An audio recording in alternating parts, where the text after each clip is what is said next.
following is a Comfortably Zoned Radio Network production. We are back, in case you're wondering, with George Case.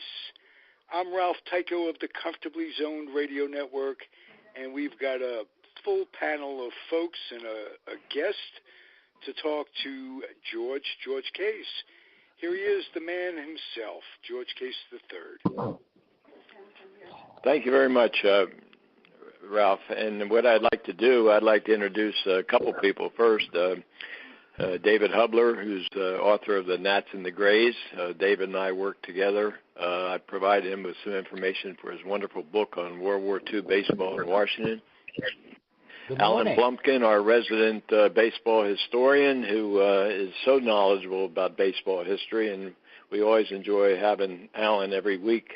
Thank you, George. And he brings an awful lot to the show. Gabriel Schechter, a SABR member from Portland, Oregon, has joined us and does on many occasions, so we're glad to have Gabe with us. And Ronnie Rabinovitz from Minneapolis up in snow country, although I think it's probably maybe a little bit better now, Ronnie. I know the last couple of weeks have been pretty rough, but, we're looking forward to, I guess, this week, pitchers and catchers report, so spring is close. So if you would, Ronnie, please introduce your guest, because this is a special occasion for all of us to listen to him and for what you'd like to have him discuss, and then we can certainly talk about it as well. So, Ronnie, I'll turn it over to you. Well, it's my privilege to introduce my dear friend, Associate Professor at George Washington University, Richard Zamoff. Richard has been a professor at the university, George Washington University, since 1982. In 1999, he started the Jackie Robinson Project, and he has students working with him on the Jackie Robinson Society. It's a tremendous program. He also teaches a class called Jackie Robinson, Race, Sports, and the American Dream. He also has a lecture series every year. It's been tremendous. And in 2016, the student athletes chose Professor Zamoff as the Professor of the Year, which is a great honor coming from the students. And I would like to introduce Richard. Welcome to Comfortably Zoned Radio. Thanks, Ronnie. Good to be with you again. Thank you. A special hello to all the other panelists. Hey, hi, Richard. It's David. Hello, David. How you doing? Maybe in the interest of full disclosure, we should let everybody know that we know each other for a long time. Very long time. Are you Richard from the Bronx too, Richard? Yes. Oh, okay. We have a Bronx show on this network. We grew up in the same building. Oh, Richard, did you really? Yes. Whoa. Richard and his twin brother Barry were the only Dodgers fans in the building, I must say. And up until 1955, David, who was a diehard Yankee fan, never let us forget it. But we sort of had, I wouldn't say the last laugh, but we had a good laugh in 1955. I have to make one correction. Your mother also was a great Dodgers fan. Yes, she was. She kept score. Of course, in those days, the games were mostly played in the afternoon. And so when we got home from school, she had the scorebook out, and we were able to figure out what happened up until 3:30 or whatever it was we got home. Richard has run into a situation at the GW. I'd like you to tell us a little bit about it, Richard. It's very disturbing. Well, it's more than disturbing. It's been frustrating and disappointing, and especially since this is the centennial year of Jackie's birth. We had all sorts of things planned, and then lo and behold, just before the start of the academic year, a newly arrived interim dean and a newly arrived associate interim dean decided that they were going to do a, quote, review of the Jackie Robinson project. This project's been going on for 23 years, and we've always had very favorable reviews by anybody who's taken the time to find out what we're doing. In any event, these newly arrived cast of characters decided that they were going to terminate the Jackie Robinson project at the end of this academic year. And we've been struggling, along with lots of other folks, to find out what the real rationale is for this. A lot of newspaper people and media people and alumni have tried to find out. And in the very beginning, the claim was made that the project was not financially viable, which is an absurd claim. We have money in the Treasury to go for 3 more years if we didn't get a single contribution. We have lots of donors lined up to contribute more money to the project. The Associate Dean has announced in writing that after the project is phased out, she wants to take the money that's in the Treasury and divert it to other university programs, which we think is not only unethical but probably illegal. So the claim of a lack of financial viability just simply doesn't hold water. And we've been struggling since that was debunked to find out what else is really going on. At this stage, we've kind of given up on the dean's office, and we're trying to get President LeBlanc to intervene and reverse the termination decision. But that's sort of where we are at this stage. Richard, this is George Case. I just have a question to ask you about that because my dad played baseball in Washington, and I'm very familiar with the baseball, in the city. Now, yesterday I was just at a meeting, and David will remember when he spoke there 2 years ago or 3 years ago, the Washington, D.C. baseball history meeting.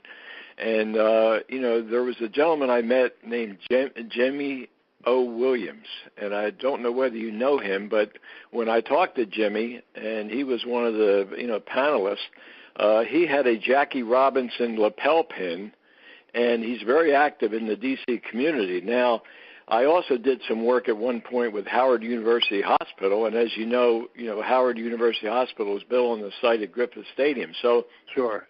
My question to you is are you strictly locked into GW? I mean, because of your professorship, or is there an opportunity with maybe another school or another location for your program? Well, that's a question that I've been asked repeatedly. As Ronnie indicated in my introduction, I've been at GW since 1982. I teach the Jackie Robinson course, have done that since 2000. I also teach a sociology of sports class. So my first preference, obviously, is to try to get this thing turned around. I'm indebted to lots of alumni and current students. There's a petition on campus that's been signed by more than 500 students that has to play itself out in terms of administrative recognition. So, yes, I've thought about moving the project. I've had a number of inquiries about that. But I really put that on the back burner, and I really don't want to consider that option because I really believe that the donors who have contributed to the project, and by the way, I should mention, and maybe should have mentioned at the beginning, this is a self-funded project. The university does not contribute any money. I do use an office in the sociology department, partially for the Jackie Robinson project, but all of our money is by private contributions. And that makes it further confounding about what the university really has in mind. But I'm not going to explore other options at this stage, although I do have some suggestions along those lines. But my first preference clearly is to the students and the alumni at GW and to the donors who have contributed money with the full understanding that it was going to be used at GW for the many programs that we have initiated. I mean, Ronnie indicated that we have a lecture series. We also have a museum exhibit. And one of our major programs is what we call our educational initiative, where we go out to schools around the country. We're now affiliated with 71 schools in 10 different states. And so I feel an obligation to maintain those contacts through the university at this time. Well, that's very understandable. I was just curious because it bothered me when Ronnie mentioned this a couple of weeks ago, and I thought, geez, there's so many interested people in the D.C. area. that, as long as you're exploring it, that's fine. I just wanted to bring it up to you because it dawned on me yesterday when I was talking to Jimmy Williams and some of the people in this baseball history meeting in Washington that this is really a tremendously viable project, and for you to put all the effort and time and the financial resources into it, that there should be certainly a good outcome for you, and I wish you well with it. So I just wanted to mention that yesterday because it really just happened, and I thought about it, and I just wanted to bring it up to you and Ronnie as we talk today. Well, I appreciate that.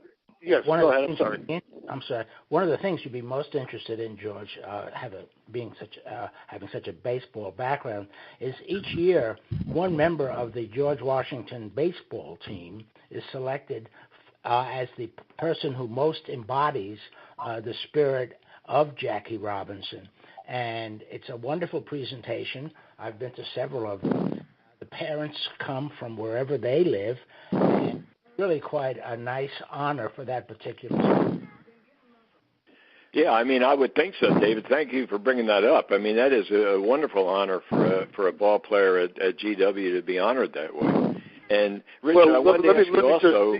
I wanted just to interject here that in case it wasn't clear that when the decision was announced that the dean's office would be terminating the project at the end of the academic year, our funds were frozen.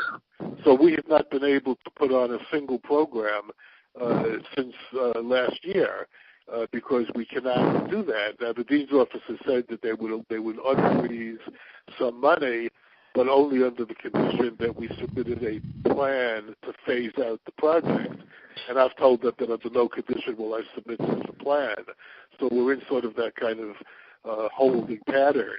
But what David mentioned about the annual award to the GW baseball player, that's in jeopardy because we have, as are our community recognition awards, et cetera. By the way, I just received a really nice message of support from Claire Smith, whom I guess most of you know as the first woman elected to the sports writers wing of the Hall of Fame, expressing support for the project, saying that she hoped that the decision had already been reversed. But among the awards that we've given, we gave Claire a Community Recognition Award about 2.5 years ago, and our very first Community Recognition Award was given to Frank Robinson, who just passed away and is the manager of the, as you know, all of you know, I'm sure, the manager of the Expos and then later the Washington Nationals. So it's not just the Baseball Player Award, but we have Community Recognition Awards, we have Teaching Awards. We've done this for 20 years, and all of that is in jeopardy, not just our academic programs, but the award ceremonies and all the other honors that we give to people who are very much in the Robinson tradition. Richard, let me ask you this: was this program? Did you develop this program all on your own? How did you come up with the idea and the program itself at GW? Was this part of your academic curriculum, or was this something that you started, apart from GW? Well, it's been a part of my life for a long time. I'll give you the short version. Back in 1996, as we were approaching the 50th anniversary of Robinson's historic breakthrough, I approached GW and said I would like to put on an academic conference, emphasizing Robinson's role as an informal civil rights leader, historical figure, etc. I was prompted to do that because Hofstra University in New York had put on a Babe Ruth conference, which got accolades all over the place. And again, the emphasis there was on Babe Ruth as a cultural figure and historical figure. And it occurred to me that if Hofstra could do it, then GW certainly should be able to do it. Unfortunately, my proposal was met with politely, I would say, coolness, and it became clear to me that I was not going to get the university to support this kind of endeavor. So I went outside the university to the District of Columbia Humanities Council, and they fortunately funded the project for the initial year with what they called seed money. So in the beginning, that's how we started. It was to develop a lecture series for D.C. Residents around the life and impact of Jackie Robinson.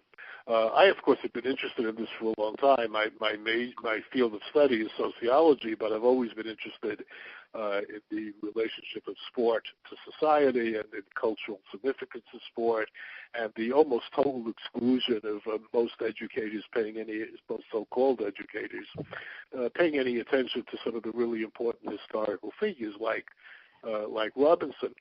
So I got the grant for 1 year, and I was the sole author of the proposal to the Humanities Council.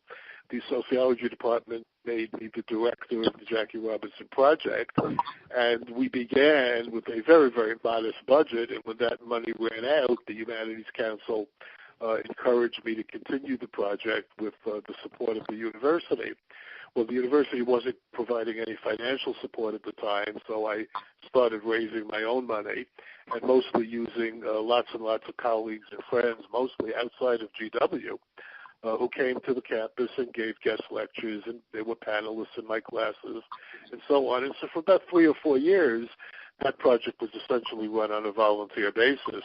At that time, which probably was somewhere around 2003, 2004, I started teaching my Jackie Robinson class, and we started raising enough money that we could start offering bigger programs and attracting a wider audience. But the class then generated a student organization because 3 of the students in the class decided they wanted to do that. Originally, it was called the Jackie Robinson Society, but about 10 years ago, in recognition of Rachel's significant contributions in her own right, let alone the perpetuation of Jack's legacy, the students voted to change the name of the student organization to the Jackie and Rachelle Robinson Society. So for the last 10 years or so, we've been the student organization is the Jackie and Rachelle Robinson Society. But the project is absolutely distinct from the student organization because the project has all of the folks all around the country, like Ron and David and Arnold Rampersad and Joe Dorenson and John Vernon and Stephen Butler, lots and lots of other folks, most of whom are known nationally, but certainly locally, who've come to campus and participated in a variety of academic activities to educate GW students. And as I said before, they're also part of the team that goes out to schools, high schools, elementary schools, middle schools, libraries, senior citizen centers, community organizations. We have serviced, according to our latest count, over 8,000 students around the country, over 350 teachers and administrators. When I say serviced, I mean met face-to-face, as well as provide technical assistance to all sorts of other individuals. We have produced a film called The First, about Robinson and the Civil Rights Movement. We've written a children's book that's been distributed to schools all around the country. So we've been doing many, many things, and it's all part of what we call the Jackie Robinson Project.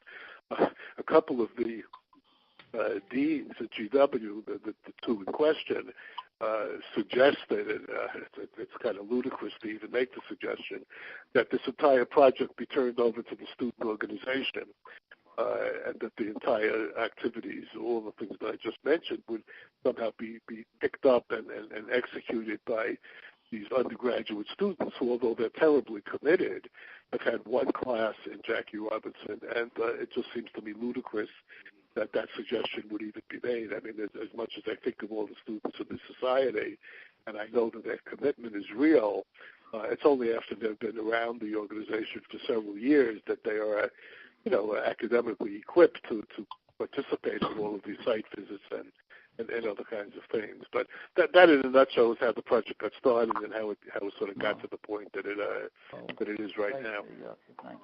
May I ask about financing? First of all, are you a nonprofit organization? Well, yes, of course we are. The university is nonprofit. We're nonprofit. As I said, we're self-funded. Okay, and have you received help from Major League Baseball? Well, not financial help, and I haven't asked Major League Baseball for financial help. The help that we've gotten are from representatives of Major League Baseball, and especially from men who used to play the game, and people who sports writers and others. My favorite moments of the project were when we were visited. Well, my most favorite when Rachel came down to campus and when Sharon Robinson came down to campus and spoke to my students and spoke to a much larger audience. But we were also visited by Clem Labine and Carl Erskine, who were magnificent in terms of their contributions to the project, and those folks. But no, I have deliberately not asked the Jackie Robinson Foundation or MLB to make financial contributions. We're very happy with the activities they're pursuing in their own rights in behalf of promoting and preserving the Robinson legacy, and I just didn't want my project to get mixed up with or to compete for those kinds of funds. May I make one other suggestion, and that's the Major League Player Association, which is totally separate from MLB, allegedly, and they may be candidates to help you. Well, I don't want to give the impression that we're not interested in getting more resources, but the point that I want to drive home is we have the resources. The resources are in hand to continue this project for 3 more years. I have a high degree of confidence. If we didn't get another dime for 3 more years, I've managed contracts in the private sector and academically for 40 years. So I know how to manage a project. I've never overrun a budget, et cetera.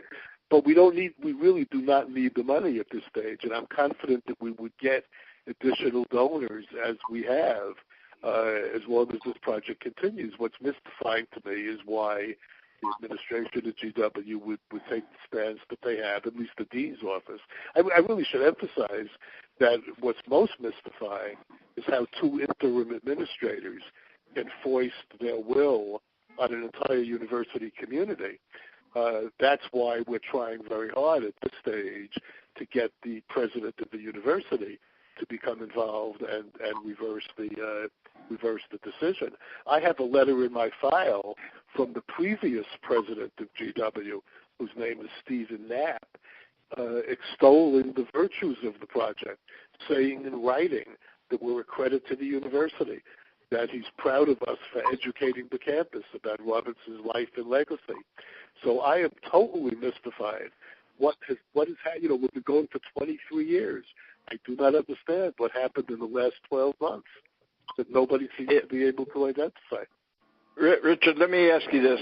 Is this seem to be, I'm just looking at the outside, but I know some, administrators and so forth in colleges, but it seems this is like a political issue, is it? I have no idea. No. I have lots of hypotheses. Things have been suggested to me. I'm not sure what politics are involved. Who in the United States of America has not, on the 100th anniversary of Jackie Robinson's birth, not at least acknowledged the significance of the man? Well, no, I understand that. I'm looking at the political thing within the university itself. These deans somehow have got to have somebody's ear to make these kind of decisions. Now, it seems to me that it's going in the face of all the success that you had, and yet maybe there's some reason that these 2 gentlemen, whoever they are, or gentlewomen, have decided that that was not the course of action to take, and they wanted to make a change. So, I wish you well with it. It just seems a little strange to me, with so successful that you've been, is that all of a sudden, that decision comes down and has an adverse effect on what you're doing. Well, we've had a story in the Washington Post. We've had a story on WUSA, which is Channel 9, CBS, here in Washington. We've had a couple of articles in the student newspaper. I was interviewed on White Plains Cable TV a long time ago, and there was another show about the termination a couple of days ago. I was on Joe Madison's Sirius XM radio show, and that's going to be rebroadcast tomorrow morning at 8 o'clock. So we've got a ton of publicity about it, and that's really what I think may make a difference. If the bright light of publicity is shown on what's going on, at the very least, somebody will have to come clean and announce what's really the issue, whether you call it political, whether it's personal or something else.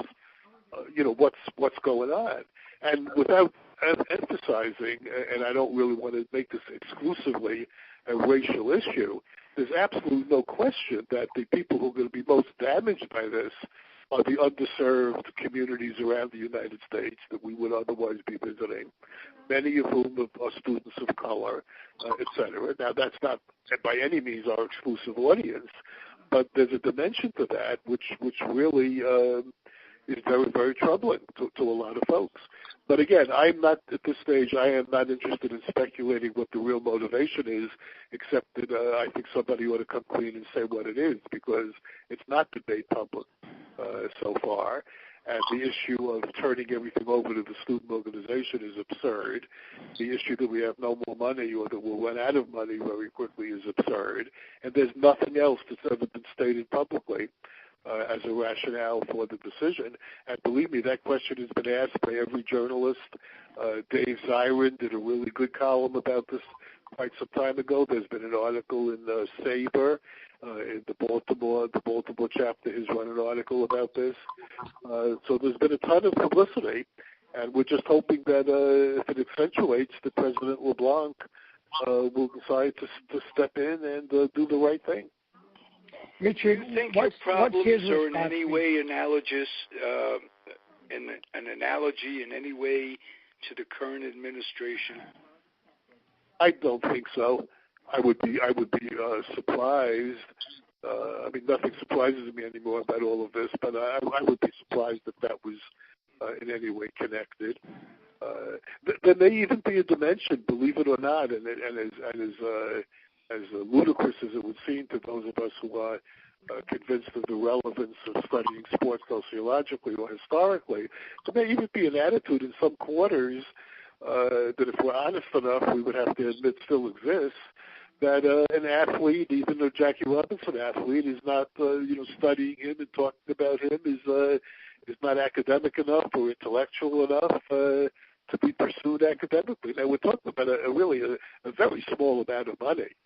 So, I mean, what I have in my treasury right now is about $15,000. So we're talking about a drop in the bucket by GW standards.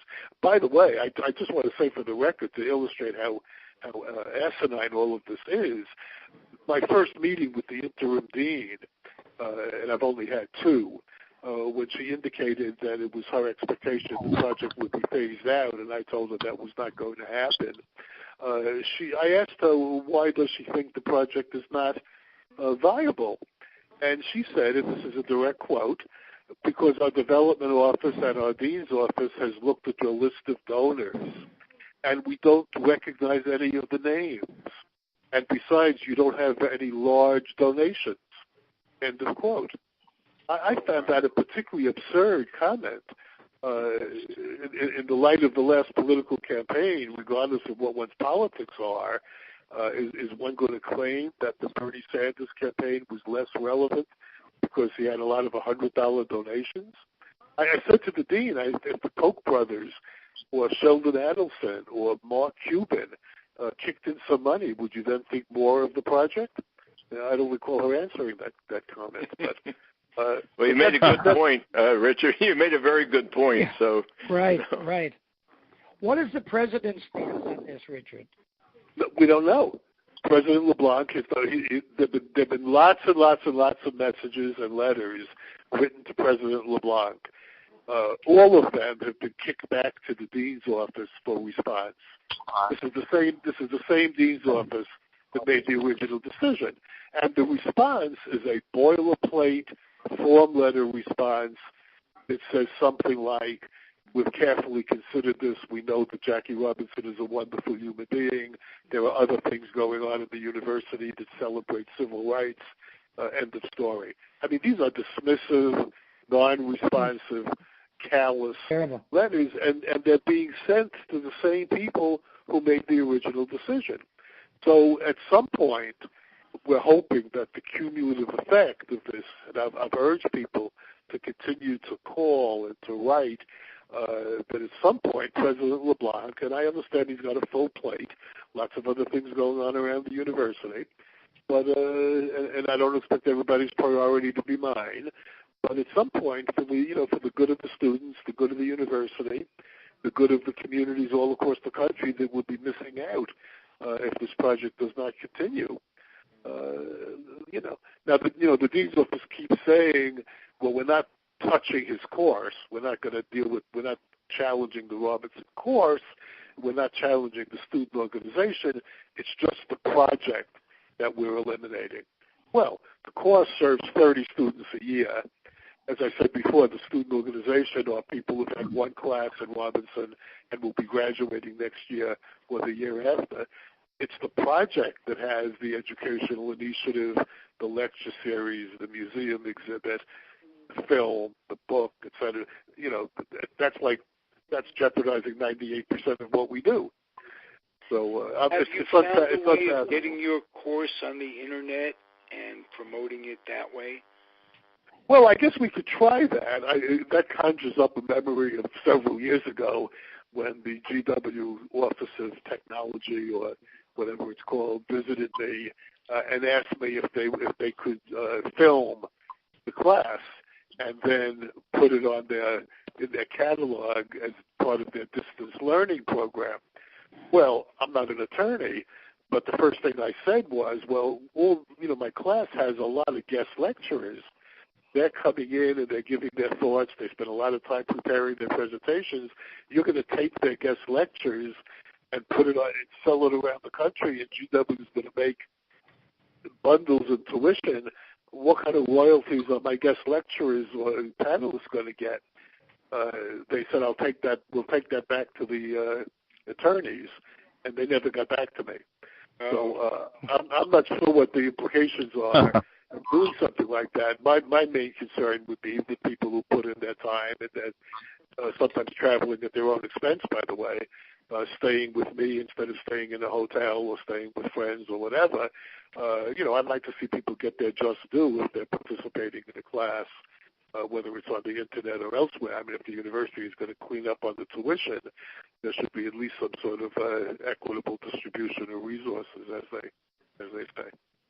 Well, looking for fairness in any institution, be it the government, be it private industry, be it churches, just ain't going to happen. Yeah. Well, the goal is to level the playing field. I mean, even if it doesn't become completely level, it might be a little bit more level than it is at this stage. But I was just going to say, would you tell us a little bit about Sharon Robbins or Mrs. Rachelle Robinson? Rachel. Well, they're both wonderful keepers of the flame and people in their own right. I remember when I met Rachel for the first time. Well, I remember when she called me on the phone for the first time because I was soliciting her endorsement for the proposal to the Humanities Council, and we chatted a little bit, and she asked me a couple of questions, and I told her how important Jack had been to me in my entire life for reasons that had nothing to do with baseball, and she gave her endorsement. She wrote a very, very nice letter, and I'm sure that the Humanities Council factored that in when they awarded me the initial grant. But she's come down on a couple of occasions. I've met with her at the Jackie Robinson Foundation in New York on a couple of occasions. Just a remarkable person. I've said many times to my students that anybody who's interested in journalism should try to write a book about Rachelle Robinson because it's a story that's waiting to be written, and she's been very private and has not consented to request for that.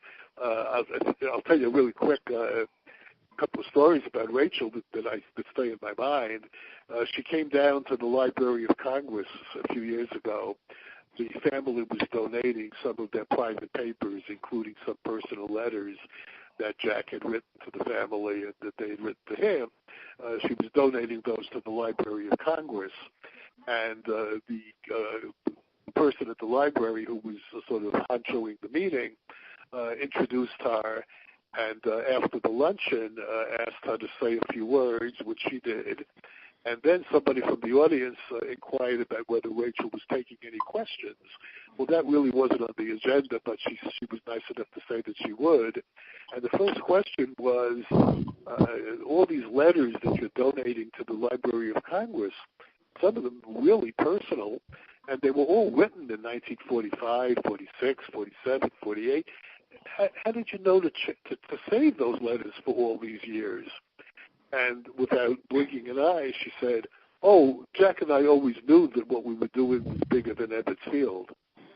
And you know, I think that's been documented by historians that they always did know that what they were doing was bigger than Ebbets Field.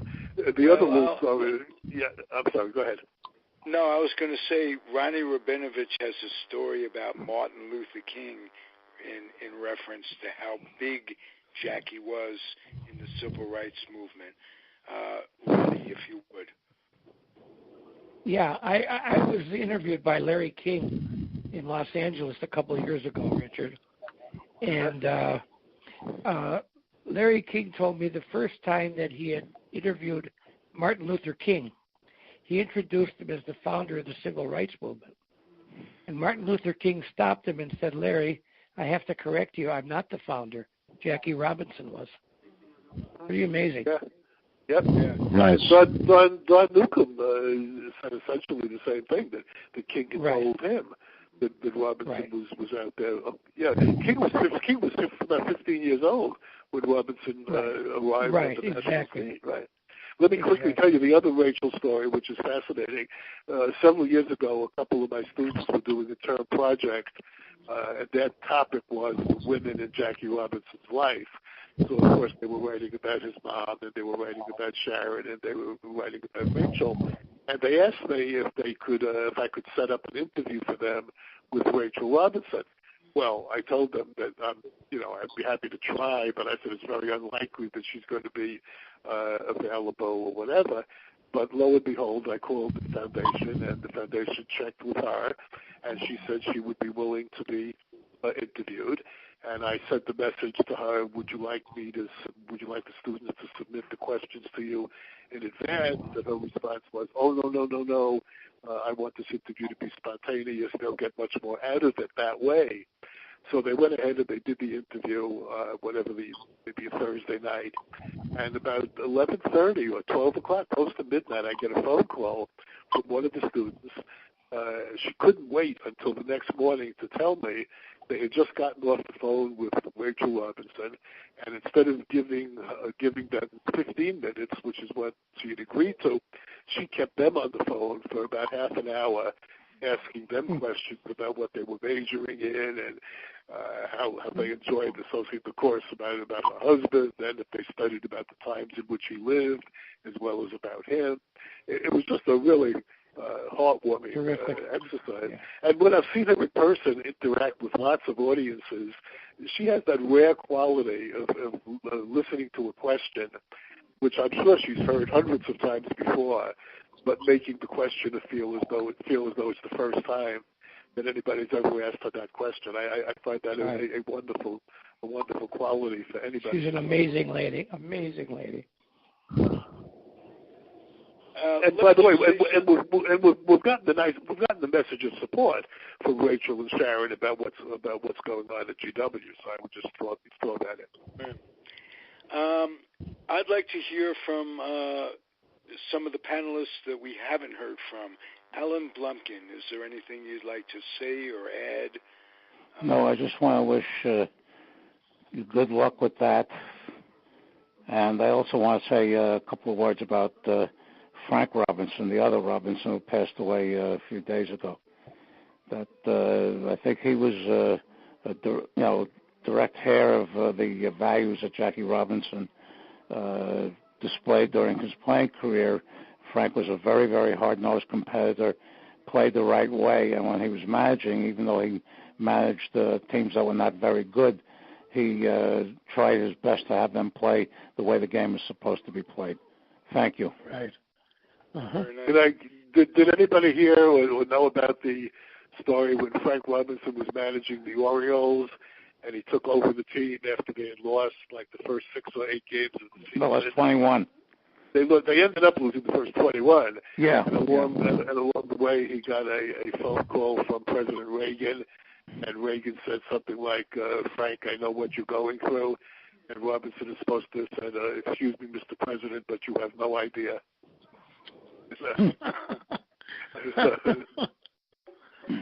He had no idea about a lot of things. Gabriel Schechter, would you please hear your dulcet tones?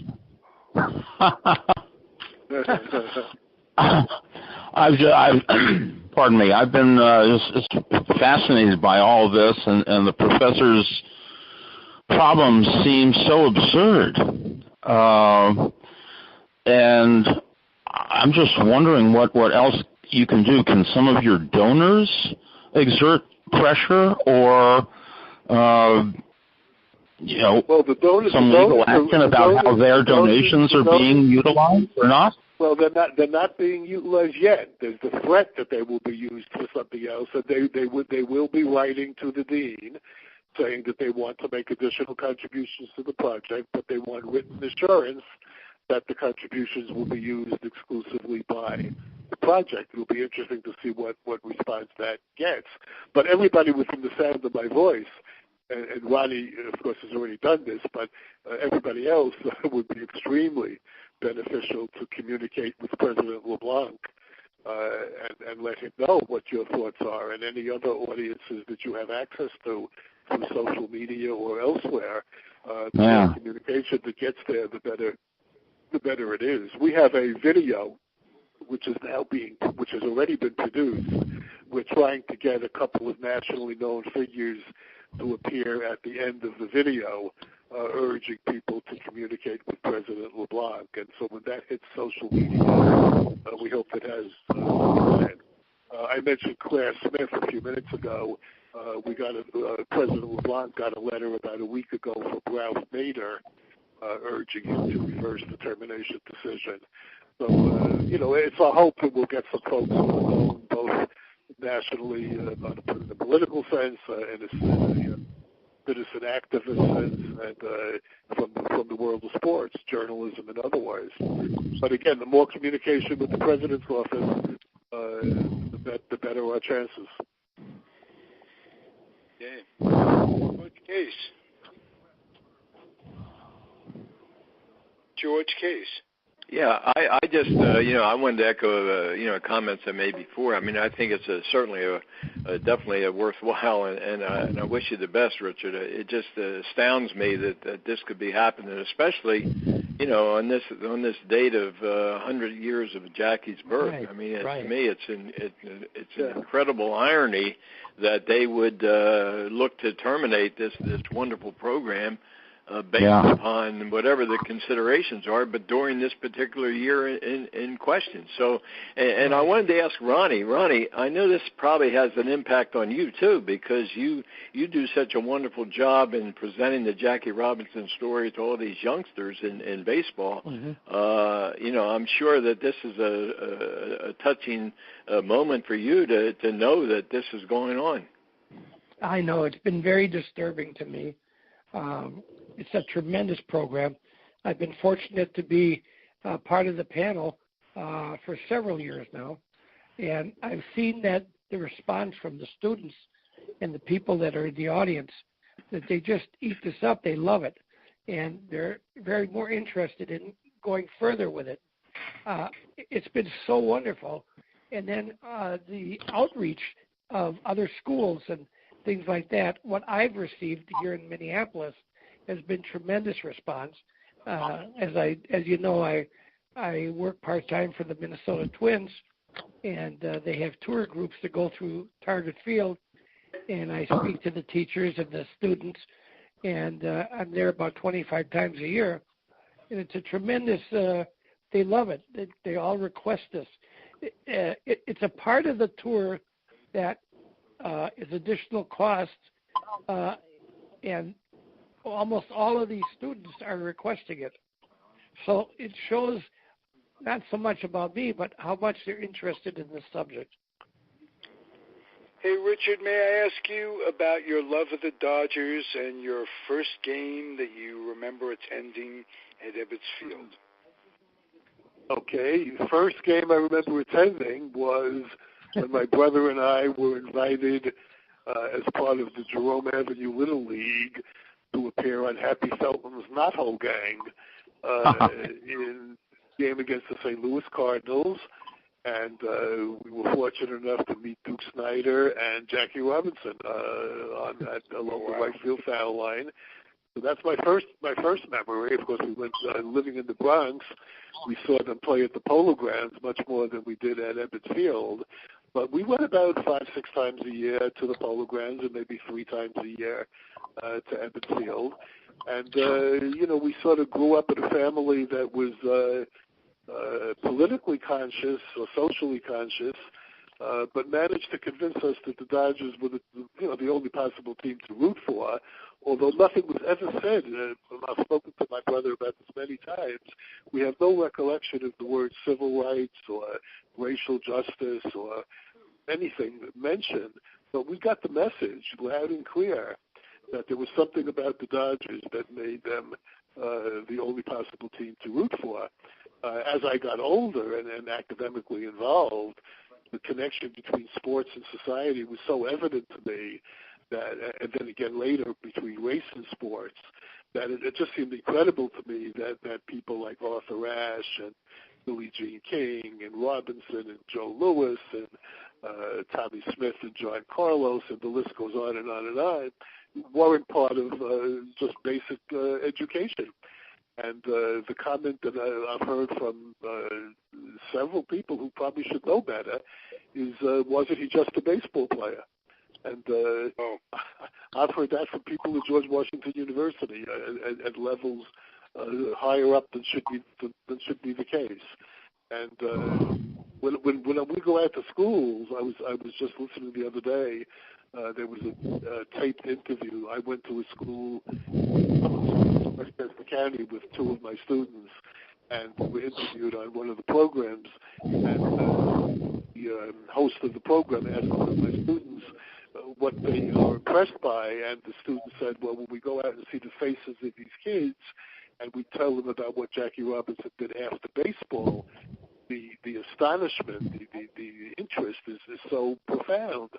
And I chimed in and I said, well, while my students are looking at the faces of the students who are hearing about Robinson post-baseball for the first time, I'm looking at the faces of the teachers who are hearing for the first time about Robinson's life after baseball. This is really institutional ignorance. And the hope is that about it. I just want to say the fact that somebody could say to you that Robinson was just a ball player is the justification for the program.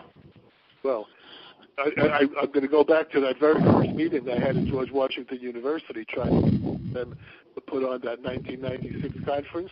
One of the top-level administrators essentially made that comment, and another one asked me if the Robinson family had ever donated to GW. And the third administrator said, that's a good idea for a Martin Luther King Week program, which, of course, was exactly the opposite of what I had in mind. And another suggested that February, being Black History Month, was a good time to put on some kind of program. So that's what you deal with at the highest level of academia in some places. Now, of course, there's some very knowledgeable people at those levels as well, but that's what you got to deal with. And whether that's there's the Peter principle in every institution. Going on. And how that factors into what we're going through now, I just don't know. But I fully agree with the comment that if you needed any justification for the program, he was just a baseball player, provides all the ammunition you need. But we've got so much more that sort of pales in significance. Listen, do I have a chance to ask George? George Case a question? Of course. Sure, shoot away. Who was the coach at Rutgers University? Well, my dad was. Okay. Well, I played baseball for Columbia College. Oh, did you really? And we played Rutgers, as I recall, 3 times and lost twice. But we did. We did beat them. Columbia and Rutgers always had a good rivalry in baseball and other sports. Richard, what year were you at Columbia? 57 to 61. Okay, because I graduated from Rutgers in '63, but my dad was coaching baseball there from 1950 to 1960. So he was there when you played against him. Absolutely. Oh, I know. Thank you for mentioning that. Sure. Okay. I remember Columbia really well. I mean, as far as basketball and baseball, I mean, I played against Columbia myself, and they were always a good rivalry. Football, we were able to dominate them pretty well. The one year we really beat them very badly, but last year that I recall, Rutgers was going for an undefeated season in football, and Columbia was on the schedule. They had Archie Roberts, and you'll remember him. I mean, great player. And Columbia was beating Rutgers 19-7 at the start of the fourth quarter. Rutgers winds up winning the ball game 32-19 to go undefeated. So, their memories at Rutgers and Columbia are quite distinct. And John Bateman, who you might remember, John had been Lou Little's assistant at Columbian football. So, and, of course, our friend Lou Gehrig, Columbia Lou, I mean, he was a legendary baseball and football player at Columbia. So Columbia's got quite a long and a distinguished athletic history. Yeah, I get emails all the time from the baseball coach at Columbia today. They seem to be doing very well these days as well.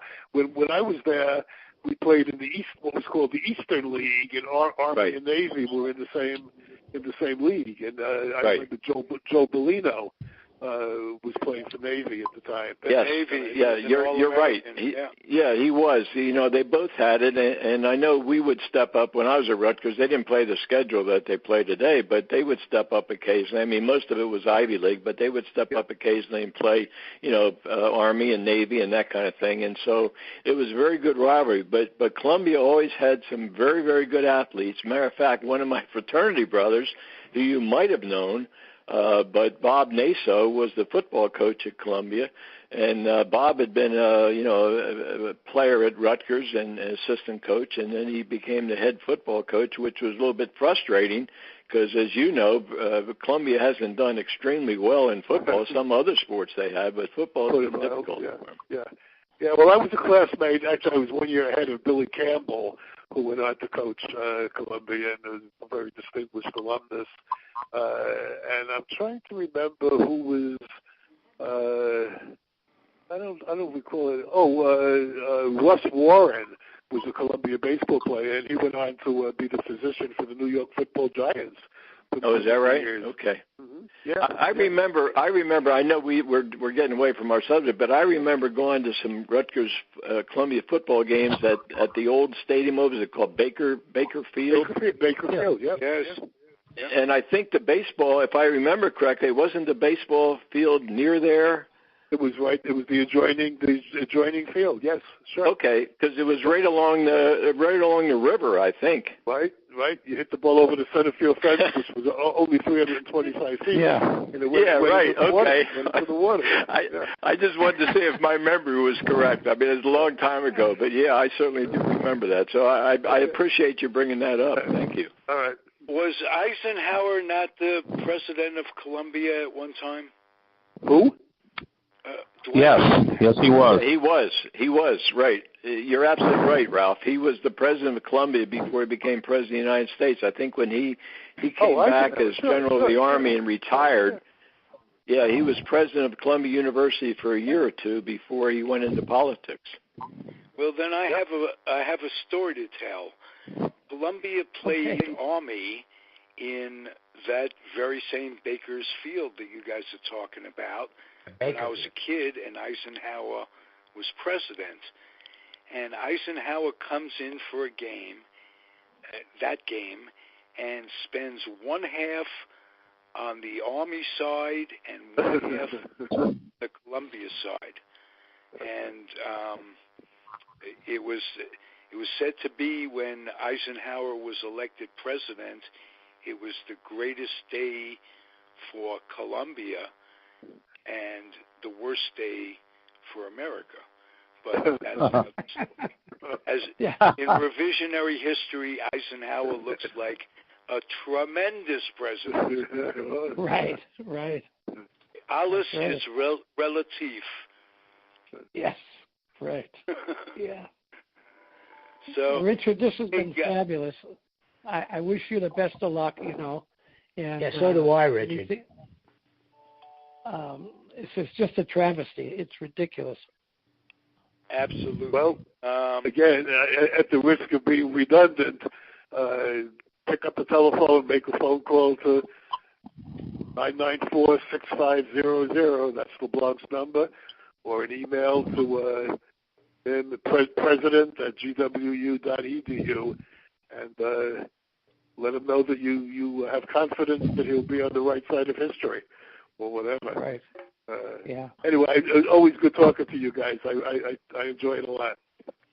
Well, Richard, thank you again, and I'm going to sign off, but I really appreciate you coming, and Ronnie for bringing Richard on, and I'm glad we were able to share some of our thoughts and our comments about this, because it certainly is a subject that we're vitally interested in, and I wish you well, Richard. Thank you very much. Thank you. Yeah, I plan to be there this April. It's April 15th or around there. You always have the program, so I hope there is one this year. Well, that's the caveat. We all hope that there is one. Sure. Of course. Thanks, Richard. Okay, take care. Okay. Bye-bye, everybody. Take care. Okay, bye-bye.